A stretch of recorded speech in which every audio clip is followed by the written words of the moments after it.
Hello everyone. In my last class it was proved that W reversible is greater than W reversible. Now this proof has to be done in the graphical method, and also another thing would be discussed today, that is work is a path function, it's not a state function. These two things will be discussed in this 7th lecture. So let's start with the graphical presentations of P and V. Okay, so as temperature is constant and PV curves are actually known as the isotherms. So this is a simple isotherm. Okay, this is simple isotherm. But if you take any point on this graph, then you will find that at this point the volume has some particular value. Let us say it is V1.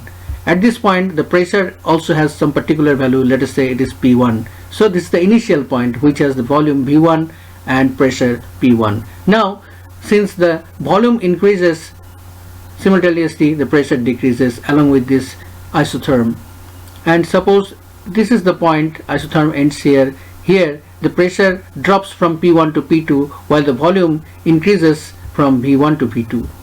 Okay, and this P2 pressure is actually nothing but the external pressure. Now this operation can be compared with the expansion of an ideal gas within a cylinder by the movement of a piston. How? Suppose this is the piston. Okay, this is the cylinder and this colored substance is the gas, and here this is the piston. So the position of this piston is V1. Since the piston is moving upward, okay, actually this is the gas cylinder.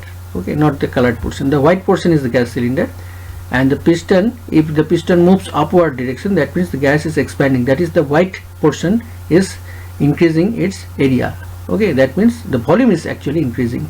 So the volume is increasing from here to here. Okay, so what should be the work done?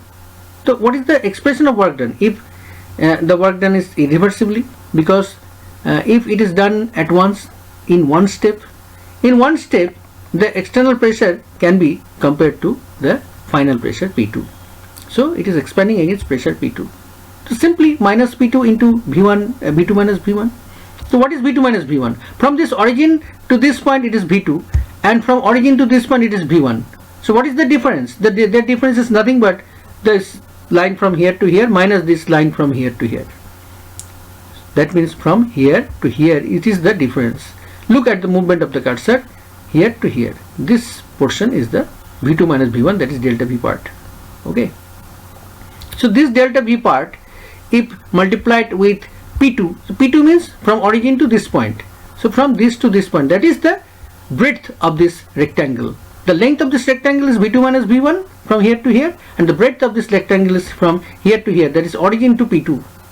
So P2 is into V2 minus V1 is producing the area which is actually the colored area. So this is the work done irreversibly by the ideal gas, which is being shown by the shaded area by color here. So this rectangle, this colored rectangle is showing the area. The area of this colored rectangle being shown here is actually the work done by the ideal gas irreversibly. Now let us do this operation in two steps. Suppose before moving on to the P2 final pressure, the gas is actually had been in an intermediate pressure P prime.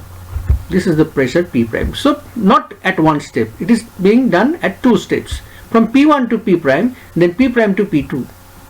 So when the gas was actually the internal pressure of the gas was decreasing from P1 to P2, at that time its volume also was increasing, and the increase in volume was actually V1 to V prime. So the volume initially was here, finally not, intermediate volume is this one, V prime. So what is the area produced? The area produced is this is actually the length. The length becomes now less than the breadth. Okay, anyway, whatever you say, length or breadth doesn't matter. The actually product of the two sides. So this is the one side, V2 minus V1. Here it is V prime minus V1, and here from 0 to P2. Here the P2, that means the intermediate pressure is P prime. This is not P2, P prime. Okay.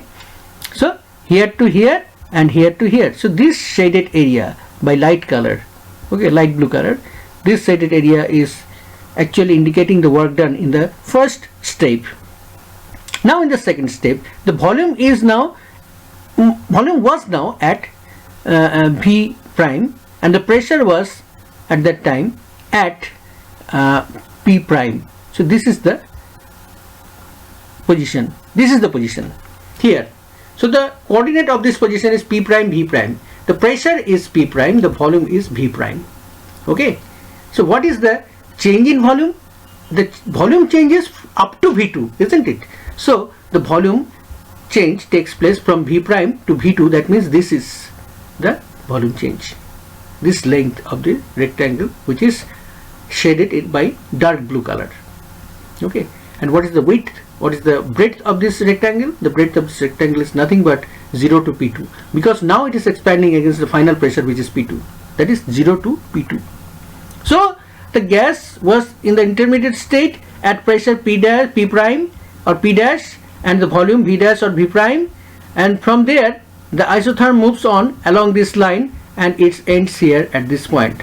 So the same operation from P1 V1 to P2 V2 is being done by two steps, initially from P1 to P prime and V1 to V prime, and finally from P prime to P2 and V prime to V2.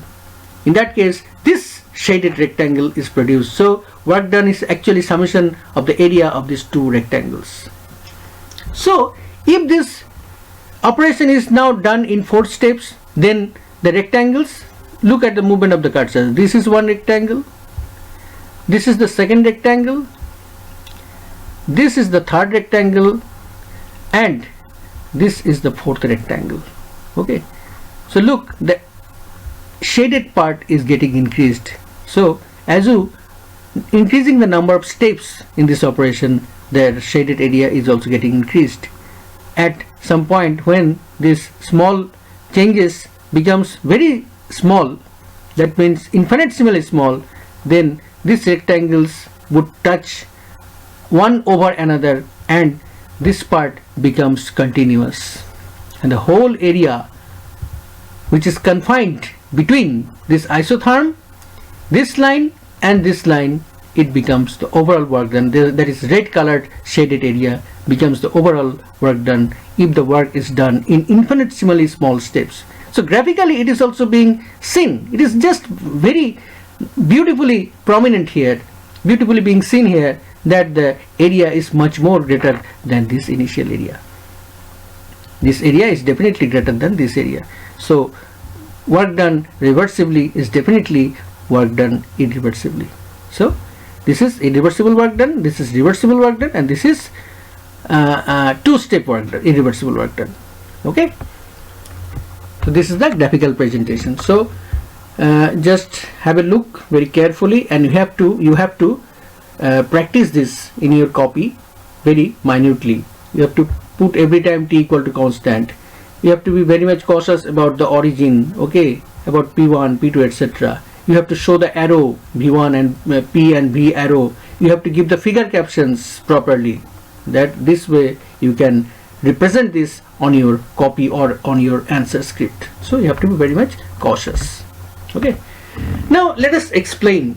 That means the whole operation, what has been discussed here, what has been described here, this is, you have to write something regarding this. So what you would write?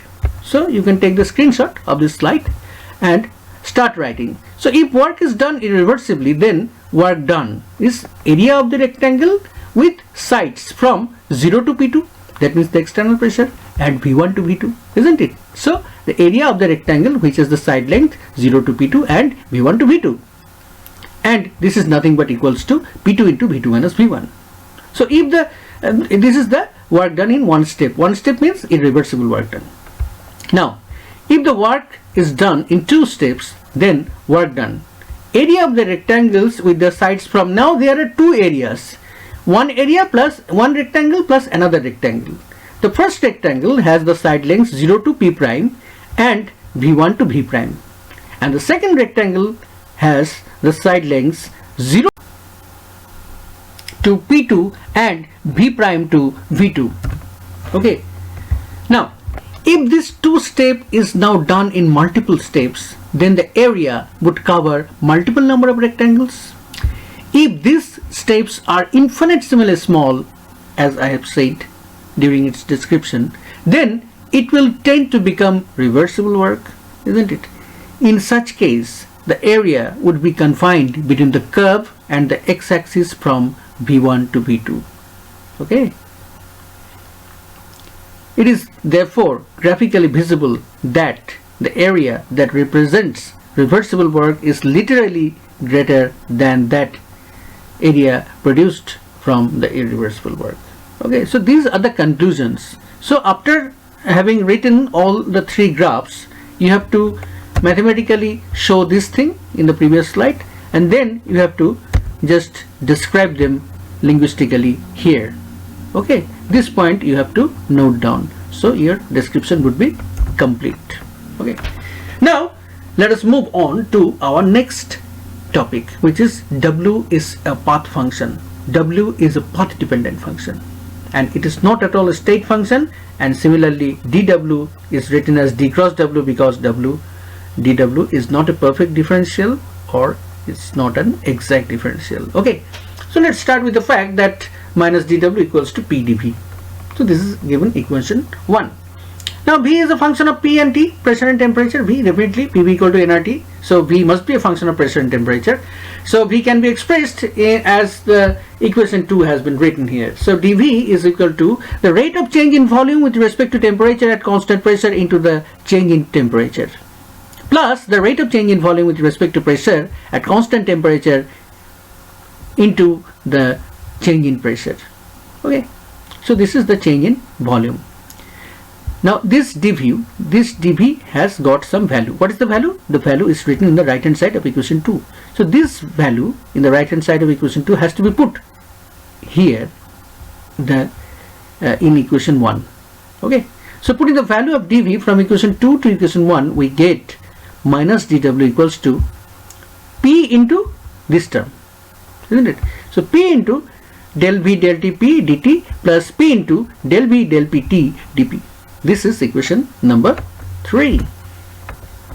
At constant temperature, if the temperature remains constant, there is no change in temperature, so dt equals to 0, and equation 3 reduces to, look here, temperature is kept constant, so this part, okay, this part is okay, this is taking place at constant temperature, but this part, this is temperature, here temperature is variable.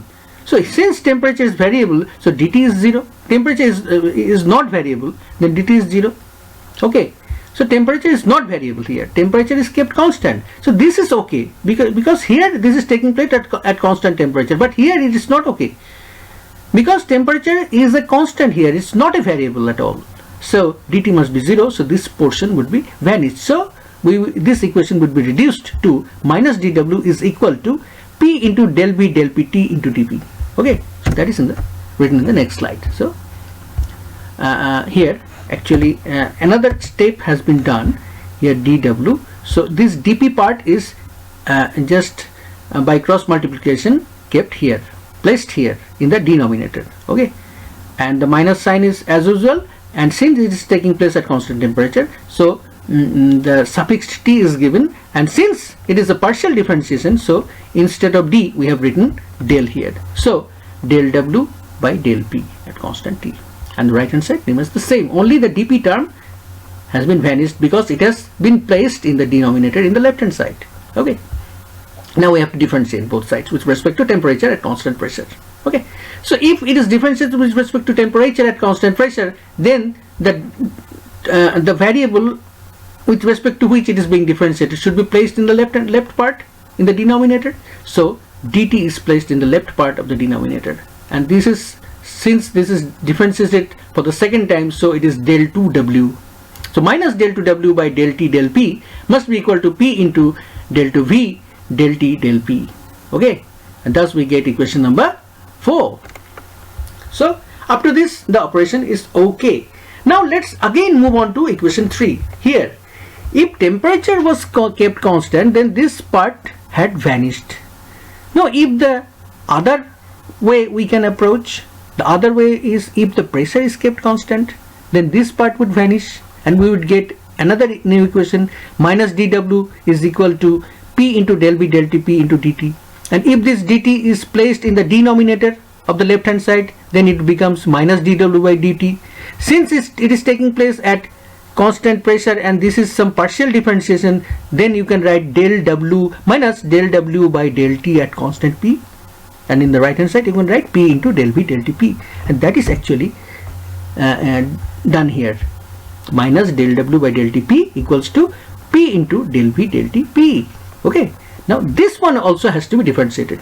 So first time T is kept constant, multiplied, differentiated with respect to T, and here T is kept constant, differentiated with respect to T.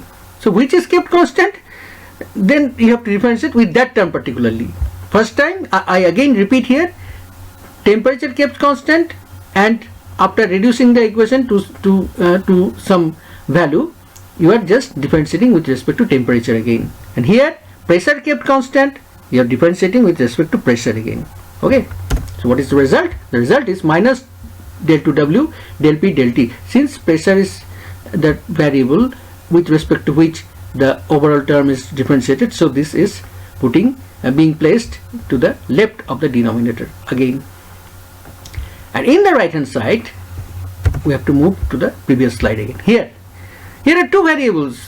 So differentiation of xy, like differentiation of xy, x dy dz plus y dy dz, likewise that. Okay, so P is differentiated first time and then this part is differentiated first time. When P is differentiated, then this part is constant. When this part is differentiated, then P is constant. So you would get two terms here. Okay, so here in the right hand side, where only V is differentiated, then del V del Tp. Okay, that means only P is differentiated. So differentiation of P is 1. So this part is it actually remains the same. On the other hand, P is constant and then del V by del T is differentiated, so the differentiation becomes del 2V by del P del T. So this is giving equation number 5. Now the left hand side of equation 4 and left hand side of equation 5 should be equal if dW is a perfect differential, isn't it? So if dW is a perfect differential, then these two left hand sides are also equal. If the left hand sides are equal, then the right hand sides would also be equal. So we are putting here the right hand sides as equal. Okay, then we know that V is a state function and del to V del Tp del P equals to del to V del P del T. So these two terms are equal. So these two terms are cancelling each other. The left hand side being cancelled by the second term of the right hand side, because V is a state function. Yes, V is definitely a state function and it's a dV is a perfect differential. So these two terms are actually same. So these two would cancel each other. So what is left behind? What is left behind is del V del Tp must be 0. Otherwise these two wouldn't have been equal, isn't it? Being equal for these two terms would not be possible if this term is not 0. So this term must be 0. Okay. So finally what we have got, if W is a state function, then we have to prove that del V del Tp equals to 0. Okay, now let's see. But according to Charles's law, the volume of an ideal gas or volume of any gas is directly proportional to the absolute temperature is pressure is kept constant. So V and T are variables. V is not constant when T is changing, particularly when pressure is kept constant. So according to Charles's law, del V del Tp is not equal to 0. That means the left hand sides are also not equal to each other. That means dW is not at all a perfect differential. So D is a path function, or so W, I'm saying dW is not a perfect differential, and conversely W is a path function or a path dependent function. It's not at all a state function. So this part has been proved here. So that's all for this lecture. Have a nice day. Thank you.